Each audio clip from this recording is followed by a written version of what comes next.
All right. Looks like we're rolling. Looks like we're going. Looks like it's time to go. Welcome everybody. Welcome everybody to our reading tonight. Witnessing, is that right? Witnessing, we're witnessing this, we're watching this, we're being this, we're live, and we're semi-live. I mean, we're as digital and in person as possible, I guess, in this contemporary state of being with people. My name is Jive Poetic, right? And we're here with Bowery Poetry Club. We're also here with Community Building Artworks. All right, let me tell you a little bit about Community Building Artworks before we even get started. Community Building Artworks is a nonprofit organization that got its start in the military health system. It's founded on the belief that art has power to help us understand ourselves and the world around us. We have free workshops each week led by professional artists. The readers tonight are members of this community, and that includes veterans, healthcare workers, emerging and established poets. All right.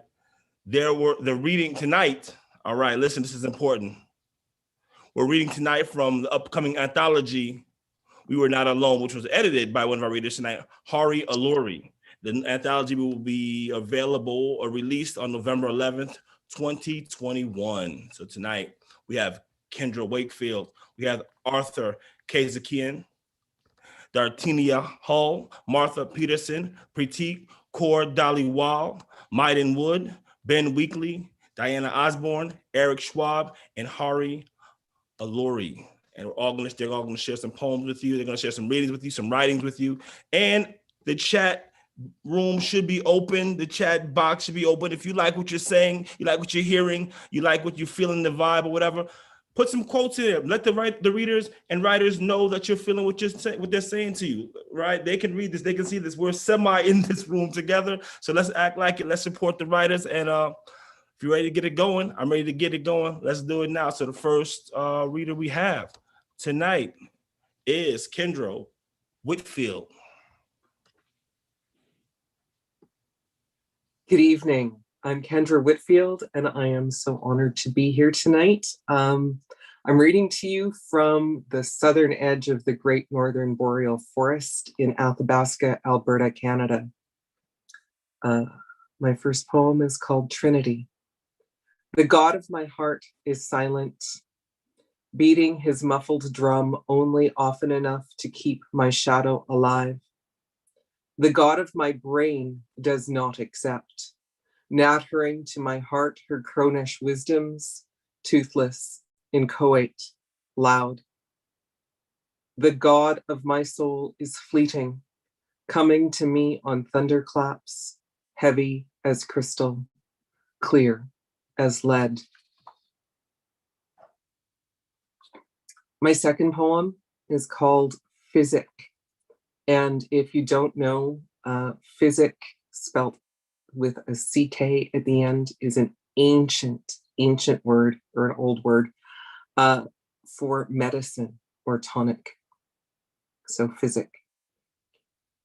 The women in my family swallow anger like aspirin, choked down with cold coffee, abandoned on the edge of a cluttered counter, forgotten during chaos. The women in my family swallow disappointment like butter, cold slabs of it on Easter morning hot cross buns, so thick they could be shards of the tomb ceiling rock, souvenirs for disbelievers when salvation never comes. The women in my family swallow fear like cheap wine, cut glass thimble goblets forced down unwilling gullets after grace, before meat, never knowing we could say no. The women in my family swallow resentment like lukewarm tea, endless cups poured from leaky tin pots in hospital cafeterias that reek of overboiled turnips and urine-soaked sheets. The women in my family swallow kindness like razor blades. It cannot truly be meant for us. We accept it with a smile while the taste of blood riots down our throats like a waterfall. The women in my family swallow love like Ambien, blue oblivion, eclipsing consciousness, releasing us from obligatory dreams, granting respite, but no rest. We swallow grief like whiskey, letting it rise, embracing the burn.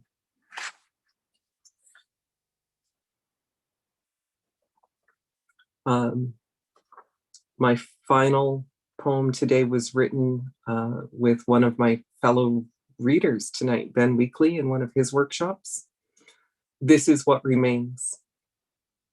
An empty dog bowl, overgrown grass, and a left-handed mower I can't start.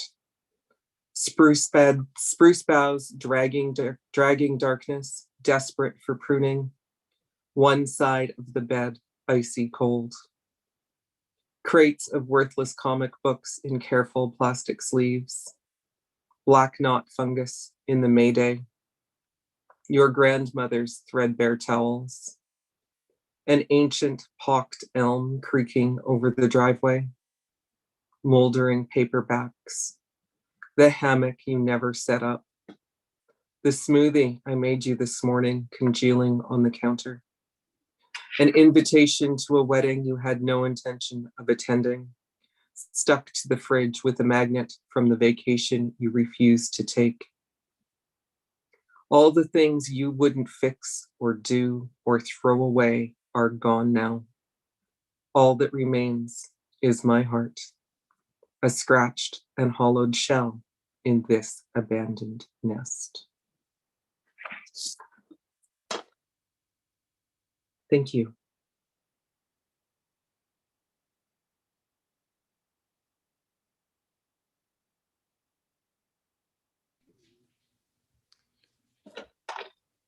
Thank you, Kendra. If you enjoyed, if you were feeling it in the chat, put the number one. Let me know you were feeling. Just flood it up with number ones if you were feeling it. And if you like it, just flood it up. All right. So that was Kendra Whitfield. And next up, if you're ready, we have Arthur Kazakian coming to the stage.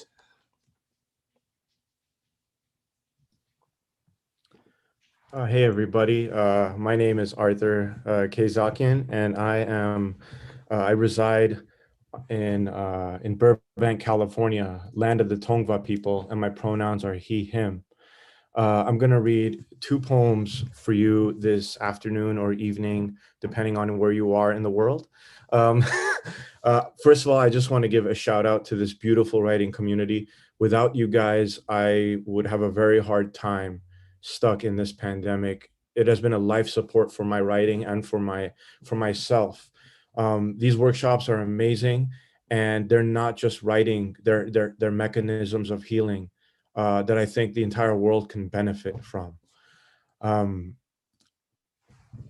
poem that I have in the anthology, our anthology will be released on November 11, 2021. You can read it there. It will be called We Were Not Alone. And "were" is such a powerful word there because 100 years from now, when we're all gone, "were" is going to be what is left of us, and it'll be in ink. So we were not alone, right? And these poems, these two I'm reading is part of a series that if it wasn't for this workshop, I would have never started it. It's the Stolen Painting series. So shout out to everyone that's heard these. This is Stolen Painting 59. Okay, so I've been writing a few of them. Portrait of a tree as a mirror for the axe. I'm gonna say that again. Portrait of a tree as a mirror for the axe. So when the axe arrives to the woods, when it sees the tree is a mirror for the axe. Before I was chopped, I had a word with the axe. I asked the handle, those who hold you now, were they not the ones who cut you down?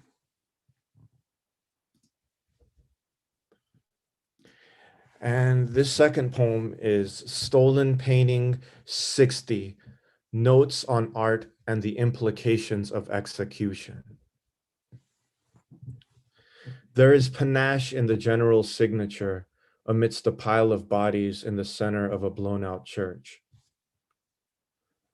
War notes unsettled in a red notebook tucked in his right back pocket. A diagram of a torso half eaten by an atomic shell. Smoke escaping his resonated pipe, the scent of small apples and ash, a sour fume swirling in his mouth. At least the children of victors will sleep well in their new cities. At least they will keep a house with new paintings. Someone put the hex on my imagination were the last words of an artist hung from a rope.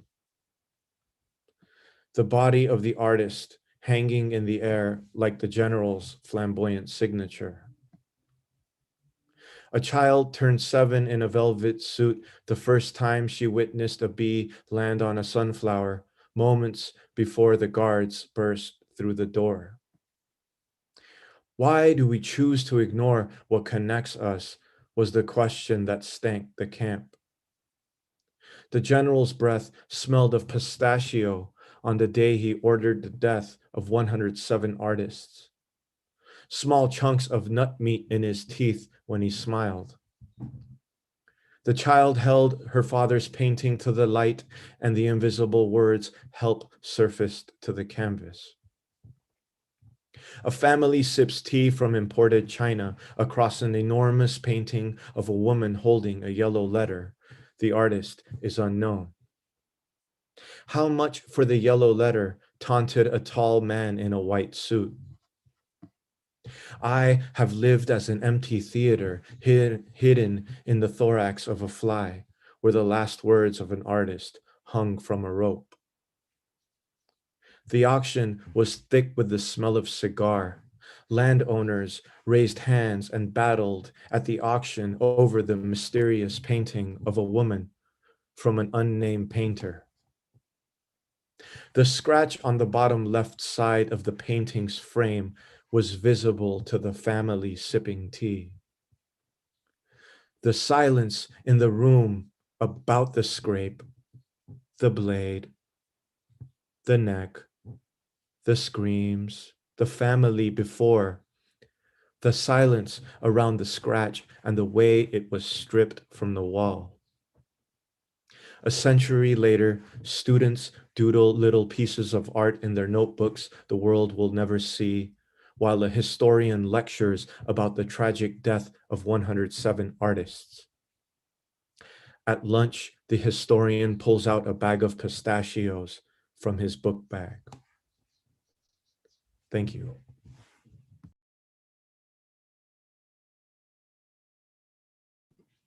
Thank you very much, Arthur. Arthur Kazakian, did I get it right, Arthur? Yeah, Kazakian, yeah. Arthur, I've been practicing it the whole time because I wanted to make sure I got your name right, man. I didn't want to get it wrong, and I got like maybe a C- added up, so I'm gonna keep doing it. Listen, that was great. Thank you very much for sharing that work with us. Look at those watching on the Zoom and watching on YouTube. Make sure you're talking. Let us know what you're locking into, what you're reading, what you're enjoying, what you're hearing. If you like it, ready to get it going. Put the number ones in the chat. One it up, one it up, one it up, one it up, one it up. All right, Dartinia Hall, you ready? I'm ready. All right, Dartinia Hall, we have next up. I'd like to echo what Arthur said, that this year has been a year that has made spaces for things we never, ever thought. And out of those spaces have come some pretty scary events and things and people. But out of those spaces have also come this group. And it has made the past year, I feel like it saved my life. I feel like when this group came along, I was sinking. And I was already sinking before the world shut down. When the world shut down, it felt like a reprieve for me, but I started to wonder, okay, now we've shut down. What will we find? What will we find out about ourselves now that we don't have a choice but to look? And that really didn't make things better for me. So, but this group came along and it did what I didn't think could be done. And I'm very appreciative. I'm grateful. I've spent several years now writing about violence and crime, and being here has helped me find a way to work through that instead of just staring at it all the time. It's helped me find a way to see something better. I do appreciate that. I am reading, and I was angry when I first started with the group, and I'm reading some of my angry poetry. I'm reading from the anthology. The name of this poem is Cabbage.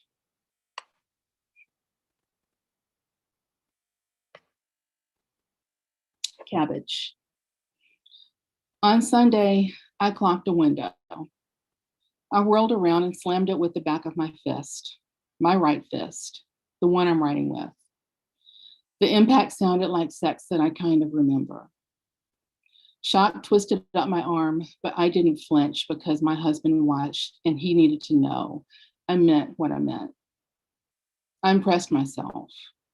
Didn't break the glass, but finger by finger, something delicious Medusa through my hair, massaged my scalp.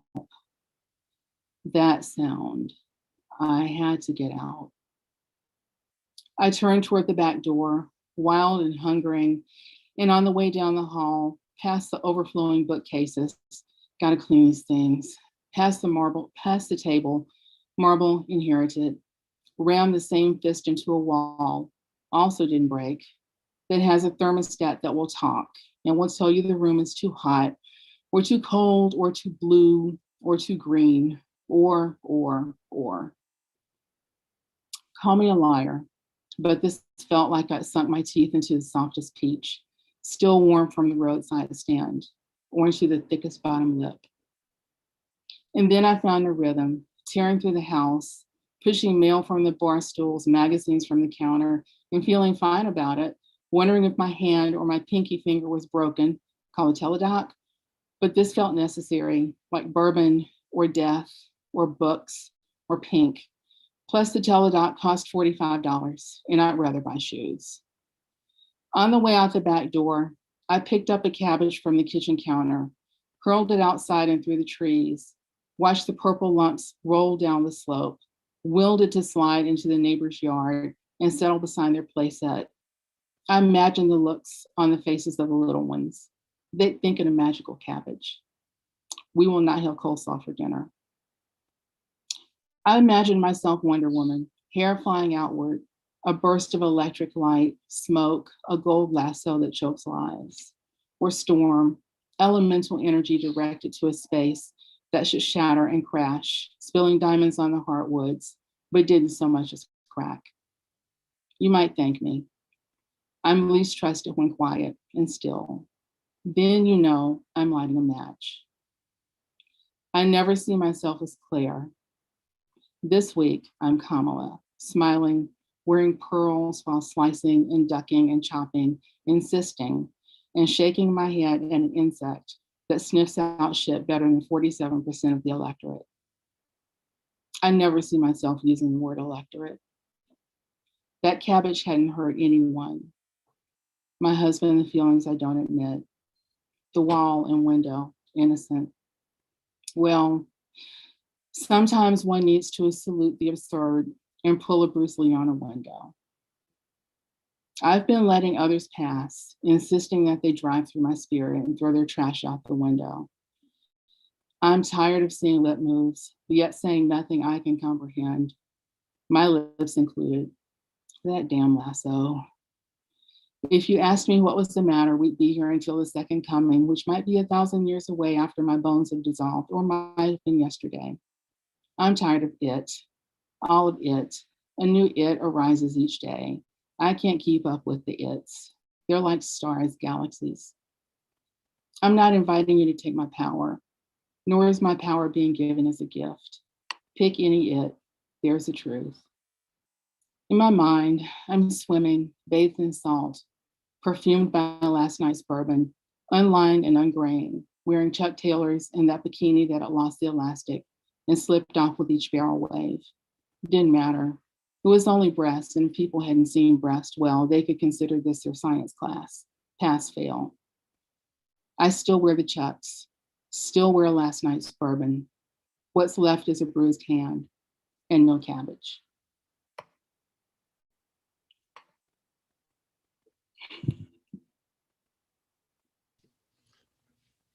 Thank you. One more time, everybody, for Dartinia. One it up in the chat. One it up. Let her know you were feeling it. What did you say? What was it? You got to do Bruce Lee out there? What was it? Sometimes you got to salute the insane. What was the line? Sometimes you have to salute the absurd and pull a Bruce Lee on a window.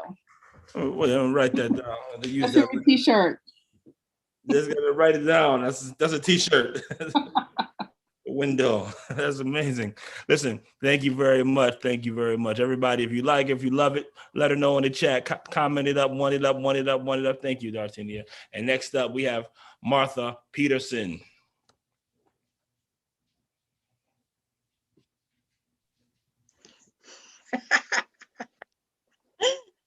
Thank you all.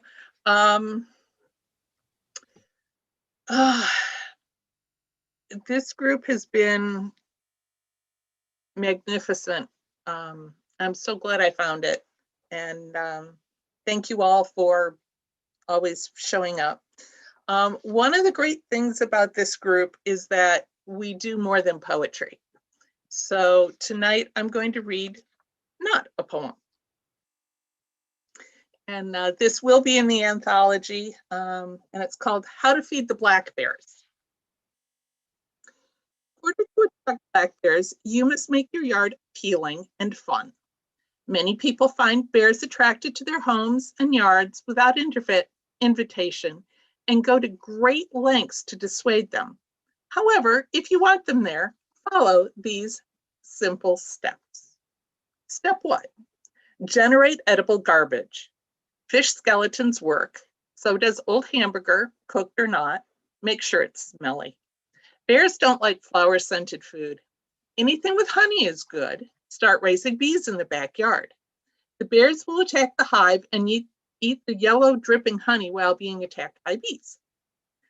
Maple syrup might work too. It's beautifully sweet, but only the real stuff. Not that maple flavored corn syrup that tries to pass itself as real syrup. It's sweet and it might attract bears. However, for the discerning maple syrup snob, and you should be one, it fails. Be aware, if you have a sugaring operation, bears have a sweet tooth and are crafty. If you're not careful, and even if you are, you might find a syrupy mess one morning. Proper safeguards are required. Bears don't pay for what they eat. Step 2, make the garbage accessible. Bears make the garbage acceptable. The local dump is a great place for bears, a veritable smorgasbord of refuse, a black bear's favorite. Lacking a dump in your neighborhood or even your backyard, you can create one. However, calling it a compost pile won't fool the neighbors or the health department. It's too easy for bears anyway. Bears like to play and investigate. A bear-proof bin will guarantee they'll look for food in other places, like your unlocked car after a trip to the grocery. I hear they like cheese and crackers. No composting? Buy a pair of 31-gallon galvanized steel trash cans with side handles. Don't get the lid with the center handle and a couple of bungee cords, all sold separately. To secure the lid, attach one end of the bungee cord to one side handle on the can and run it through the handle on the lid and attach it to the other can handle. This secures the lid from most scavengers and the wind while giving you easy access for filling. Bears find trying to separate the lid from the can great fun. Don't be surprised if they play a version of kick the can, leaving claw marks and impact dents on the can and lid. They will get the lid off and enjoy whatever goodies you left for them. Make sure it was worth it. Who knows? Your mangled can might end up 2 or 3 houses away. Step 3, get your mangled cans back from wherever the bears left them. Check your neighbors' yards as well. If they're not bear friendly, I suggest you sneak over before dawn to avoid being seen and remove any evidence. They heard the ruckus during the night and will be greatly displeased to find their yard trashed. Clean up what remnants the bears left behind and get them to the dump or ready for pickup. Step 4, repair your cans. Knock out the dents, cover the holes the bear claws made during their rumpus hour with duct tape. Don't try to be fancy and play with the tape cover. Color. Basic silver duct tape is best. By the end of the month, you'll need a new can, so don't put too much art into mending. The bear's aesthetic doesn't lean that way. Step 5, replenish the edible garbage. Fill the can as before, leave it outside in a bear accessible area and wait. Who knows? If you leave good eats, they might bring a friend or two next time. Suggestion: make sure your home security system or motion active camera films and records at night in high def. You will need this for your entertainment and for your kids' show and tell or science class. Also, your favorite bear escapades in funniest home animal videos and win money. If the bears become a nuisance, your local Fish and Wildlife Service can offer relocation. Do what you can to avoid that. You'd have to wait for a while before starting with other bears or less desirable raccoons. Warning: bears might look cute and cuddly, especially the cubs, but they are not pets. Mama bear won't like you playing with them. Keep your distance or you might end up looking like your garbage can.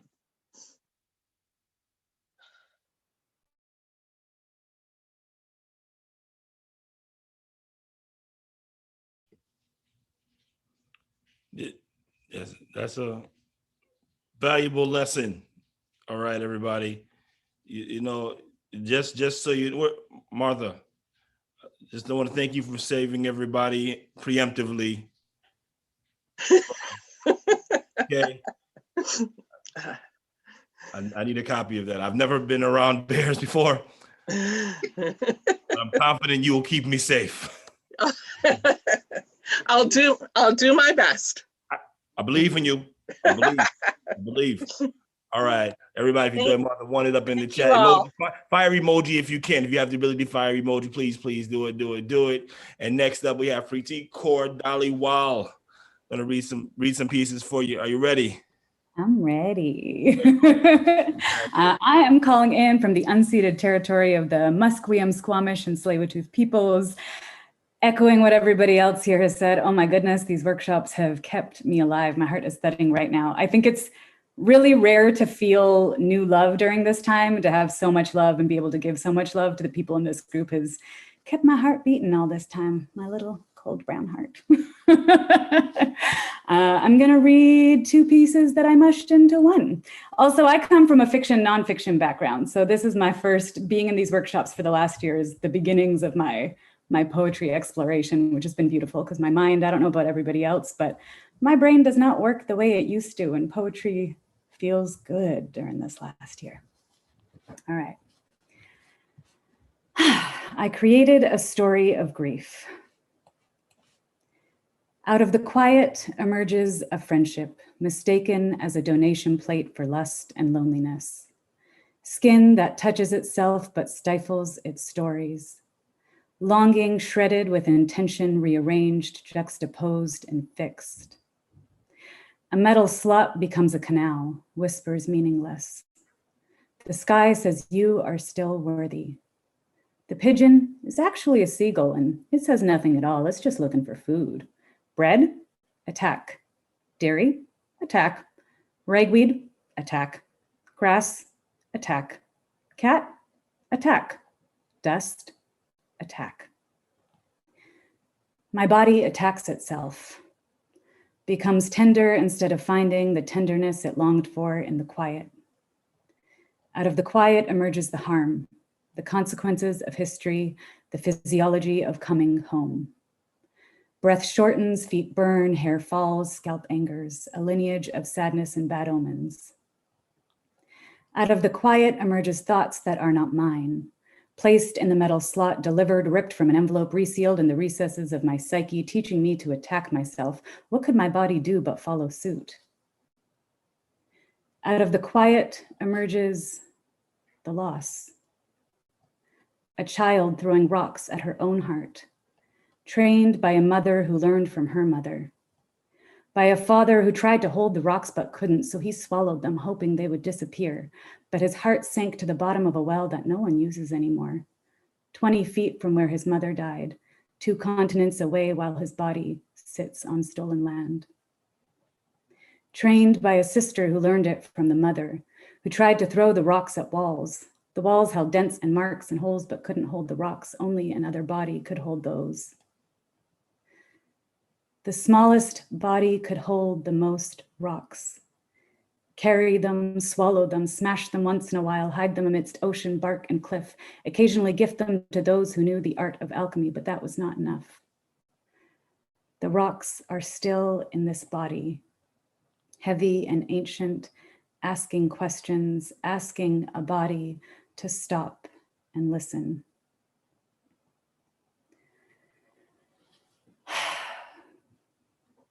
When did I forget to be joyful in this body?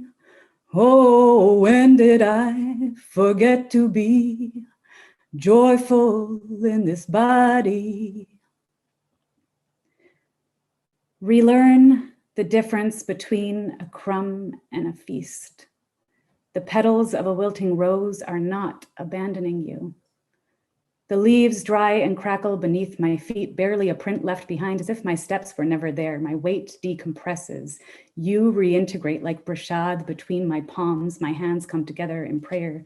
Vaheguru, Vaheguru, Vaheguru. Teach me the petals of the wilting rose.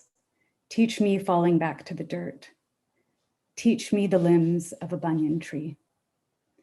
Leave my hands stained with butter after the sweetness is gone. Consumed, can I go back for more? My mother always said I could. Thank you. That's it. Thank you very much. Thank you very much, Pratik. Thank you. Hey, listening to your poems reminds me, like, this is a time when people actually need people. We need community around each other right now. Like, you never know who's carrying what, who's holding on to what's being thrown at them, what they're being asked to internalize, what they're throwing at themselves and internalizing. And sometimes we have to stop and be sensitive to that. And I really picked that up from your piece. And we have to remember to do that. I think communities like this really, really, really assist and help with that process. So thank you very much. Everybody, one it up, heart it up, emoji it up in the chat if you were feeling that, if you like that, if you enjoyed it. And our next writer, we have Maiden Wood. Hi, wow. This is amazing. Everybody is so great. I think just to echo what everybody's saying, I feel really lucky that I got to be a part of this community and in such good company in such a weird time. So I'm sharing a couple poems. All of them were written in workshops with community building artworks. The first one was on New Year's Eve. Seema asked us what we want for 2021. Okay. Fight me in Heel Swamp. I want to be all the parts of the wetlands. The reeds you can carve into flutes and the death rolling reptile, the rare phantom jaguars and the kaleidoscopic green that says, you're about to be real lost. In the swamp, I want there to be a half-sunk WWE wrestling ring where I can go to be obvious, to play the heel to a friend dressed as an alligator, meet them with pressure and tenderness, lift them high for a body slam while cradling their head, pretend to yowl from inside their gentle chokehold, haymaking, leg sweeping, heavy and light, 2 bodies hurling practiced surprises, never employed in solitude. What if I moved on in 3 parts? 1. I hold it in my hand and wish that it had buttons, this small furry thing in the shape of a remote that I found lying clean on the chalky road. I look on every side for a sign of split or fracture. Is it a foot, a paw, a fat and luscious ear? But there are no seams, not even the ones like I have for eyes. A whole, complete thing, soft. Can't tell if it's warm enough to be alive. 2. I fill a box with handy things, though that would come in kind. I fill it with screwdrivers and forest green floral wire and the blue kind of Tic Tacs because the orange ones are strictly for fun. I fill the box so deep with conveniences that I can bathe in them, strip down to my bolts and sink warm into the bramble of loose and unfavorite pens. 3. I'd kept waking up facing the wrong way, looking to the spot through the flecked wire screen where I had last seen the sun. It's gone, it's gone. I make pancakes in the shape of sunspots to mourn, mistaking its warmth on my back for a memory, mistaking the memory for being alive. It felt holy, the way it would come back to that setting spot if I only wept and waited long enough. It felt holy, but I was only rolling into the well-worn dent in the bed.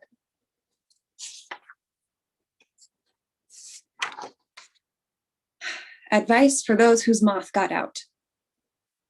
Don't gulp, don't gulp.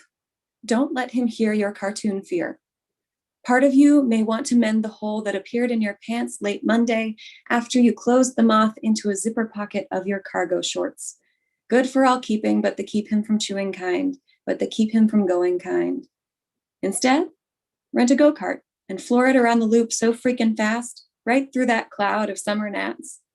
You will like the feeling of their bodies hitting your face, and they will like the feeling of your face hitting their bodies, and it will all serve as a reminder that you are as big as, at minimum, like 1,000 gnats.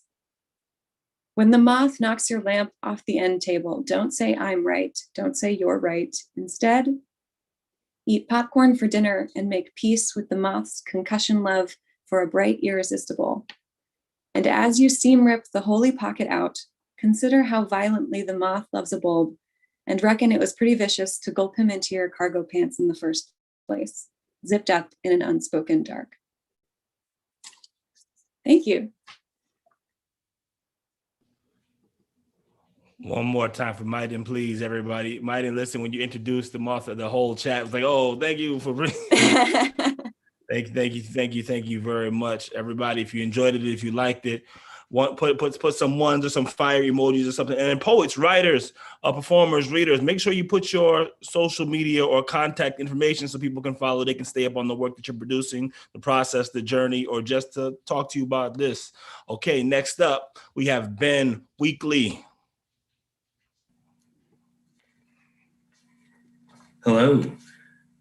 So I'll echo what a lot of the others have said and just say that, 2020, the pandemic, all of the whirlwind of things that have been happening to us couldn't have come at a worse time and couldn't have come at a better time for me.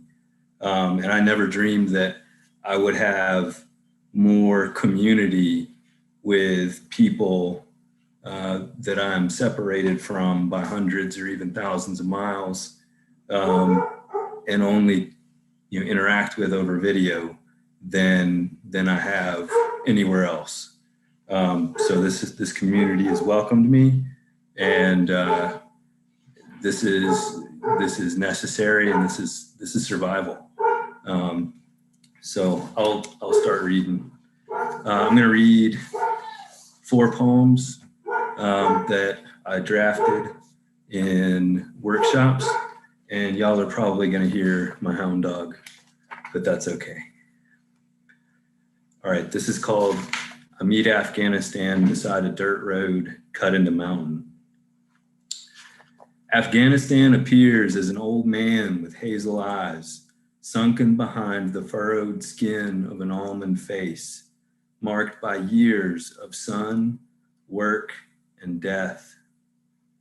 I meet him in a village when he shuffles toward the road, dragging the long tail of his dirty camise as he watches our caravan of painted steel cages climb the mountain to Musakel. This is what haunts me. He does not know America. He has never met her, this foreign woman come to make him new again. The only white people he's ever seen were Russians, who disappeared from the earth 30 years before. He thinks we are Russians. He knows nothing about the camps in the southern mountains, nothing about the foreigners who used to live there. He can tell me nothing about the towers or twisted I-beams, about airplanes or jet fuel blooming into an orange rose of flame against a translucent sky. This is what haunts me.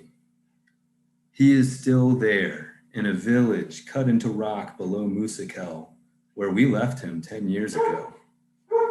I am gone, but he remains. All right, this is called Afghanistan Speaks About the War. Afghanistan sits on the corner of a sweat-stained mattress in a mud brick hut thatched together with straw and goat shit. He combs a henna-stained beard with leather-padded fingers and yellow nails while the quiet boy fetches hot water for tea. I ask him why the terrorists attacked from his village, why his young men put bombs in the ground. Afghanistan says, who knows the minds of young men? You pass the time in your way, they pass the time in theirs, and I will be here in my garden, waiting.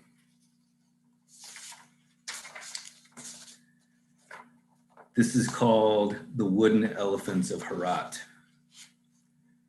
I type Afghanistan into a search engine that spits out words connected to places, and I get more places. Kandahar, Host, Gardez, Herat. I've never been to Herat, but I know that a wood carver from Herat made the 2 wooden elephants I brought home to my son. For years, they sat on a shelf in his room. He played with them in the ivory carpet of his early imagination until the tusks, tiny as matchsticks, fell out. I cannot remember the last time I saw those wooden pachyderms, but I know we put them away in some unmarked trunk with the other relics of memory we'd rather not display, but refuse to throw out. And this is the last one. It's called Teach Me to Love the World. Teach me to love the world the way she loved the lamp I broke so many years ago. The one adorned with birds, because she adores anything with birds, that I dropped against the ancient hardwoods in our kitchen as I was cleaning. When I glued the severed head back into place, it dried and set before she returned from errands. She pretended not to notice, the disfigured bird head cocked to one side, angled by the bulge of hardened glue, a reminder of my artless deceit she nevertheless displayed for years. Thank you. Wonderful to be here with everybody. Thank you, Ben. One more time, everybody in the chat. And if anybody, make sure check it over on YouTube. Those of us checking in on YouTube too, we're watching you, we're seeing you, we're reading your comments as well. Ben, what was the line? Teach me to love the world the way she loved the lamp I broke so many years ago. How's the line go?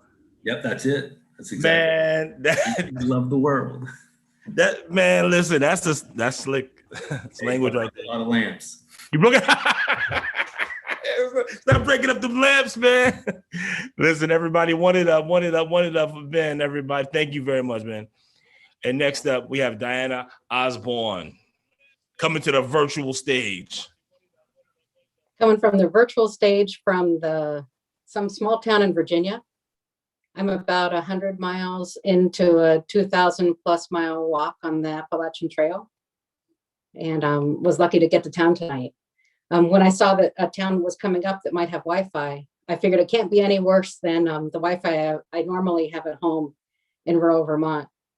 But despite those broadband challenges, I've been welcomed into this community in a way I never would have imagined possible.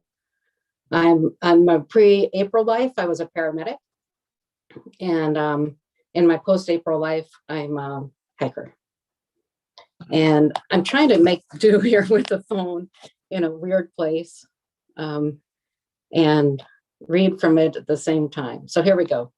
Right when I first started this group, I couldn't resist joining in even when I was out of town. So one time, right in the very beginning, I was on a trip to New Hampshire and drove up the road to where I could get a signal and wrote this pantoum called Hope, a fly fishing pantoum. And it seemed like a good one since I'm on the road again.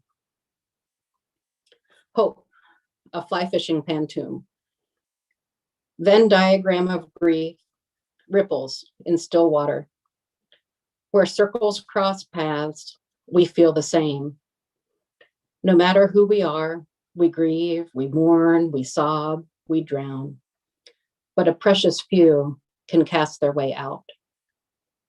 Where circles cross paths, we feel the same. Arc of fly line whipping the air, tippet settling on river rapids. When a precious few can cast their way out. Delicate morsels of feather and barb tempt redemption. Arc of fly line whipping the air, tippet settling on river rapids. Are we casting grief aside or reeling it in? Delicate morsels of feather and barb tempt redemption. The essence of fishing is hope, not fish. Are we casting grief aside or reeling it in? No matter who we are, we grieve, we mourn, we sob, we drown. The essence of fishing is hope, not fish. Venn diagram of grief, ripples in still water. And I have another one handy called Worry Ship. This was one of the ones that was maybe going to go in the anthology. Worry Ship.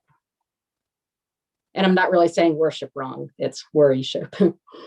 Me and my dreams haunt each other, tenderly and terrifyingly in the Ethernet sea. Fragments of actual nourish fantasies more real than the worst of truth. Eggshell skull harbors embryonic terror.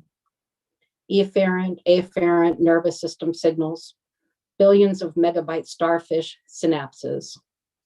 REM flutters, recombinant timeless files. Tomorrow now, yesterday tomorrow, minute by minute replaced sequentially.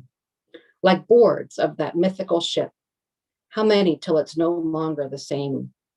Blank day, time to blank, placeholders of obligation, anchors against aimlessness. iPad calendar equals dead reckoning. Is it dressed like a man under the moon or wear pajama scrubs in the way too bright sunshine? Sleep when nobody but me needs help. Vacant body, shed skin amidst rumpled sheets. While soul or psyche or whatever the invisible part is, sees future and past simultaneously.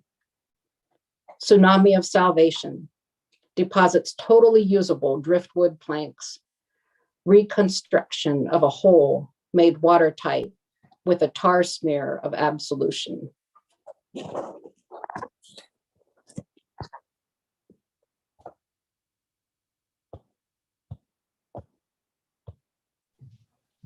Thank you very much. Thank you very much, Anna.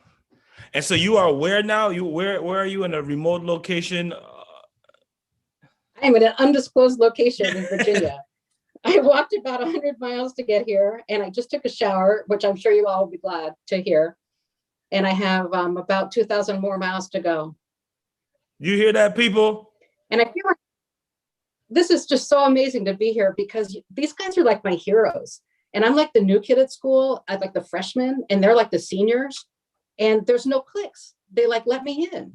And thank you. Community, I'm telling you.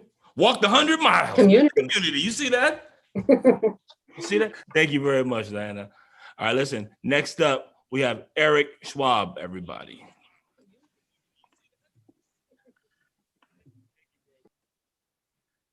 Hi, I'm Eric. I'm joining you from the city currently known as Seattle, Washington. I guess I'm a freshman too, but I only walked here from the other room. And I don't know what I can say about this community that hasn't been said already. It's been a surprise and a pleasure and a joy, and I'm very grateful for it. I have 2 poems to read. I chose the first one because it was one of my favorite exercises. Everything I write comes out of the Friday workshop that SEMA runs. This was one of my favorites. The model poem that day was by Purvi Shah, and it was called Losses in Art, Traversing One World to the Next. And then the prompts, in addition, were to quote myself as an epigraph, and also somewhere include the line, "They say absence is ... So that's the setup. And the epigraph that I chose from myself was something I wrote on the first day that I joined a workshop last August. Here's the epigraph. Those kids must want to stuff rocks in their pocket and walk deep into the water and follow their mother. They don't know it, but we'll be in lockdown for a very long time, and their grown-ups won't be there to guide them after all. And then here's the poem. The poem's called Loss is a Kayak.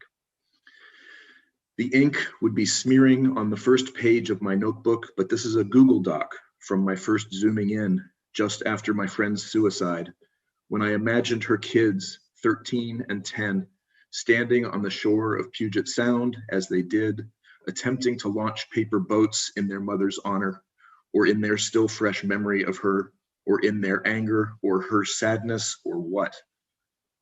Her story was being told until suddenly it wasn't. If, say, cancer had eaten her up, would the paper boats take a different shape?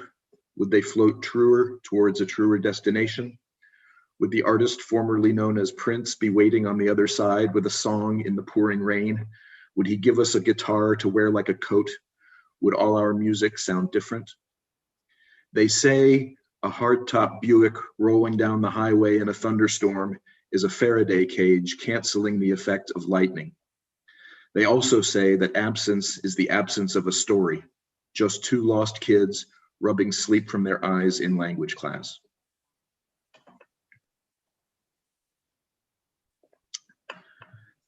And the second poem is the one that's going to be in the anthology. It's called Arrival. I'm a man of 53 years old, of no special shock value to the 23-year-old or the 83-year-old in this sci-fi movie where all times happen at once and trot up to meet each other like square dancers, or at the office where time is just one thing after another. In today's scene, the time is frenzied. Everything is going wrong. I am played by Buster Keaton, stone-faced, bailing out a rowboat, the house whirling on its foundation in the dust, the steam train barreling down. This glorious chaos, the bridge collapsing under the train, this release from order and obligation, it feels so good when you're sitting in the theater in the dark. It feels like a good cry. Your ribs are there, your throat, your heated face. But what about our hero? Yes, I know he's fiction. I am not fiction. I'm shoveling coal into the train's hungry furnace and pulling the whistle. Bushes and crabgrass blur into soup. No one can possibly live at such speeds. There will be bloodstains and flattened pennies all over the place. There will be snare drums and elephant ears, but the carnival somehow never starts. A breakfast of anticipation and a riot of screaming goats somewhere outside the house. It was years ago, but it is always time to feed them every tin can the miners threw away, every museum piece, every Campbell's soup, each Maryland nostalgic for her future. Every day I wind the clock. It ticks down rubato, quick, then slow like a sleepy lion, contemptuous of calendars. The goats scream and jump into the trees. Sure, let's call me 53 again. This prime number thinks it's so goddamn special just because it's the one awake, just because it's my turn to buzz back at a few cicadas, to play a bandoneon or throw it in the swamp, to wash my face whether the sun is out or not. Thank you. Thank you, Eric. One more time, everybody. If you enjoyed Eric, one it up in the chat. One it up, one it up, one it up, one it up. Eric, what a strong description of what Prince does to music. I think that is the way to think about it. Well, what's Prince's music? Basically, what he does is he takes his guitar and gives it to you to where to go. Slick. Listen, thank you very much for sharing that. Appreciate it greatly. Everybody, one it up, one it up, one it up for Eric. And our next reader, our final reader in the rotation, Hari Alluri. Thank you. Hari. Thank you, Jeff. Hey, how you doing?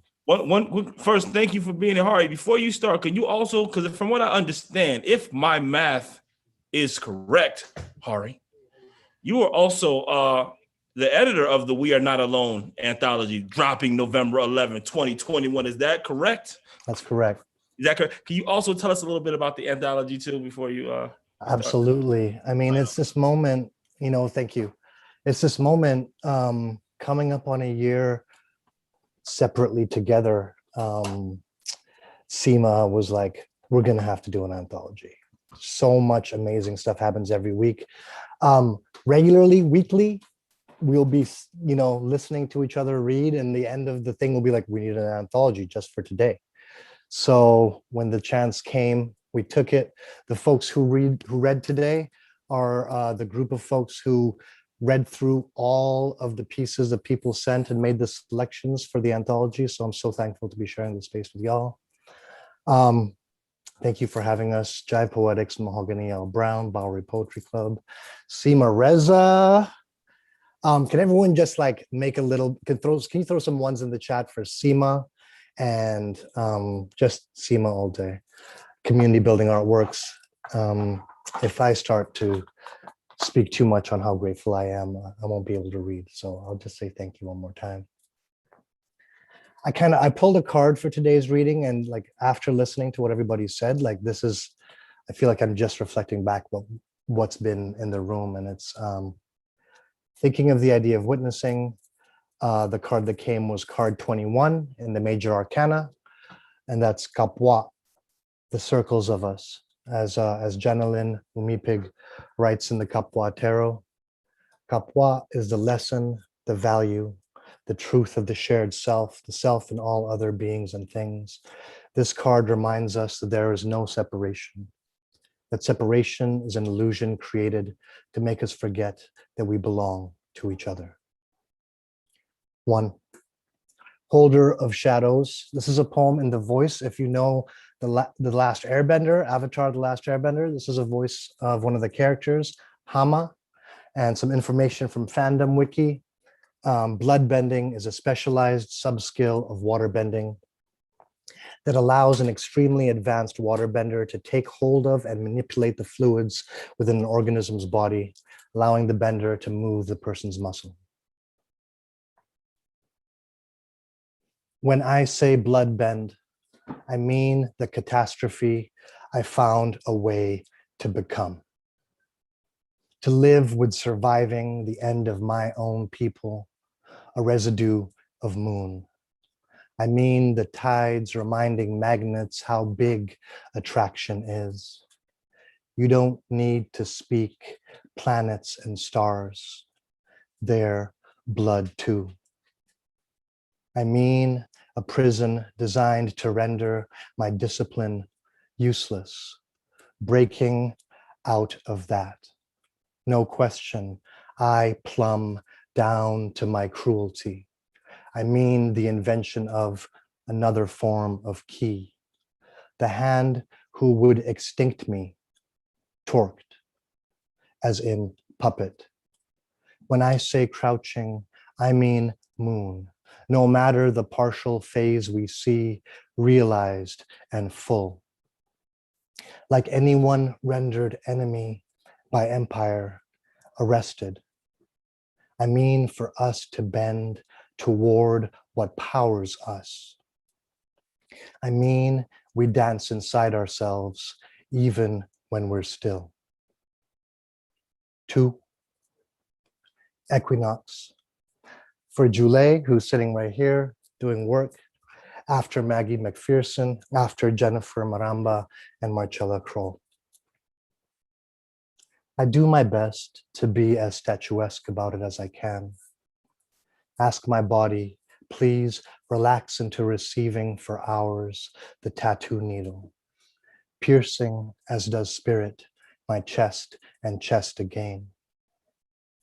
Your concentration face, you're steady, as if to say resurface instead of etch, this crossroads flowering like a compass rose. My skin, it admits, this displacement is a tuning fork against a knotted body. It hums many curses begging for eclipse. A winged bat, a stalactite, 5 moons engulfed by the times a flying serpent got them. Moth, dragon, butterfly, cocooning this. Tunnel has never forgotten the DNA of sky. Who doesn't miss spaciousness? Like a spinning top looped into the air and landing on a brown boy's palm, digging to a halt. I'm sorry for the blame I piled into that spinning.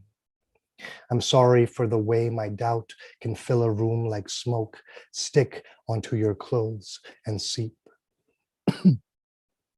as does shallow bleeding. The needle pierce unfolds how memory forces symmetry. Both the tusks of God are broken off. If the first penned the epic that my people judged 1,000 generations' bodies with, if I want to unwrite that shame, curiosity in your eyes at your own rhythm shifts, as if the needle chooses where it lands. What is it like to know whoever you tattoo releases something ancient? Does something as small as love fill the needlepoint? When my faith is the body of a bee curled up after its sting, what remains? You need to feel what I feel. I feel small in the corner. I'm nothing but a puddle, older, a cowering. I release needing that from the base of every skull, and yours, and mine. What other than magic resurfaces this? The second tusk of God is in our hands. Love, older than any doubt. Thank you. Thank you, Hari. Appreciate it greatly. Thank you for sharing your work, and thank you for the work you've done with this anthology. And thank all of the readers this evening for sharing your work. Thank you for everybody for being here. Thank you for putting this together. Community building artworks. Thank you, Bowery Poetry Club. In fact, let's do this. I think it might be a good time to bring Seema Reza to the virtual stage, right? Seema Reza, virtual stage. Come tell us a little bit. Thank you very much, Seema. Where? I feel like there's so many things you're pre-programmed to say when you host. Like, oh, where's Seema? Where's Seema? Oh no, you don't have to perform that because she's at her house on the screen right here. That's it. That's right. That's right. I'm at my house on screen among some of my favorite people. Thank you so much for being here this evening. Many years ago, I answered an ad on Craigslist and got a job at Walter Reed Army Medical Center and started doing poetry and art workshops in public places at the hospitals. And one time somebody came up to me, somebody was not understanding what I was doing, or maybe was understanding what I was doing, and was like, who's running these groups? And I was like, everyone around this table is running this group. And that's the shit. The people that you heard tonight are pillars of our community, but it's a kind of building that has many pillars. And so if you feel like, oh, hey, I want that, you're watching tonight, you can have that. Join us. It's a really big, beautiful, like, how would you peg these folks? The Venn diagram is that they're awesome, right? Like, that's the spot of overlap. And so even if you don't think you're awesome, I bet we'll find the awesome when you sit with us. So please do join us. You can follow us on social media and see our schedule. We're at Community Building Artworks. It's a mouthful long on Instagram. That's probably the best place to follow us and join us. This week, I do want to plug that Hari, who has really pulled this anthology together. He just knows what he's doing and knows how to teach and share what he knows. He is leading a divination workshop on Thursday. So if you were blown away by what if you weren't blown away, you weren't, I don't even know you. If you were blown away by what he read and you want to learn from him, please come this Thursday and join him. And next week we'll have Melissa Phoebos. So stay tuned to our schedule. We want to meet you. We want to hear what you have to say. And huge thank you to Bowery, to Mahogany L. Brown, who has been part of this work from the very beginning, and Jive Poetic, who also has been damn near the beginning. You two have so often given me the strength to make this, to keep doing this. So thank you. This is a special night. And thank you all, those of you who are here listening, who we can't see. Your attention is the most valuable thing you have. So thanks for sharing that with us. Thank you. I'm dressed for radio also, since I'm still spotlight.